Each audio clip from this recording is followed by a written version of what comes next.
ஒரு தம்பிகிட்ட கேட்டேன், நீ என்ன வேலை பாக்குறன்னு. சாப்ட்வேர்ல வேலை பாக்குறேன்னாரு. சாப்பிட்டு போய் தானே வேலை பாக்குறான்னு கேட்டேன் நானு. அலைபேசி புதுசா இருக்கே அப்படின்னு. ஆமாண்ணே, இது 13Gன்னாரு. செல்போன்ல எத்தனை ஜி வரலாம், 11G 13G 14G எல்லாம் வரலாம். ஆனா கஞ்சி விவசாயி நாங்க தான் ஊத்தணும். வானூர்தியில பறக்கிற வளர்ச்சி, வானூர்தியில போறவனுக்கும் பூமியில இருந்தா சோறு போகணுங்கிறத கவனிக்கணும். நீங்க காய்கறி விளைய வைக்கலாம், வெண்டைக்காய் தக்காளி உங்களுக்கு வேண்டிய கத்தரிக்காயை விளைய வச்சுக்கலாம்.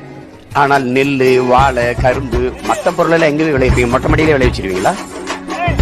எவ்வளவு பெரிய பேராபத்தை நோக்கி நாம் நகர்ந்து கொண்டிருக்கிறோங்கிறத நீங்க கவனிச்சுக்கணும். உணவு இல்லை என்றால் உணவு இல்லை, உணவு இல்லை என்றால் உயிர்கள் இல்லை, உயிர்கள் இல்லை என்றால் உலகம் இல்லை. உழவை மீட்போம், உலகை காப்போம். ஒரு நெல்லை வைத்து அதை 100 நெல்லாக மாற்றும் விவசாயி சிறந்த விஞ்ஞானி. பழப்பை, மண்ணட்டி, கோடாரி, கடப்பாறை கண்டறிந்தவரை விட இந்த உலகத்தில் இன்னும் ஒரு விஞ்ஞானி பிறக்கவில்லை. இங்கு தொழில் வளர்ச்சின்னு சொல்றீங்களே, நல்லா வேலை பார்த்தா சம்பளம் கிடைக்கும். சம்பளம் கிடைச்சா நல்லா சாப்பிடலாம். அப்புறம் சாப்பாடு எங்க இருந்து வருது? யாருக்கிட்டையும் பதில் இல்ல.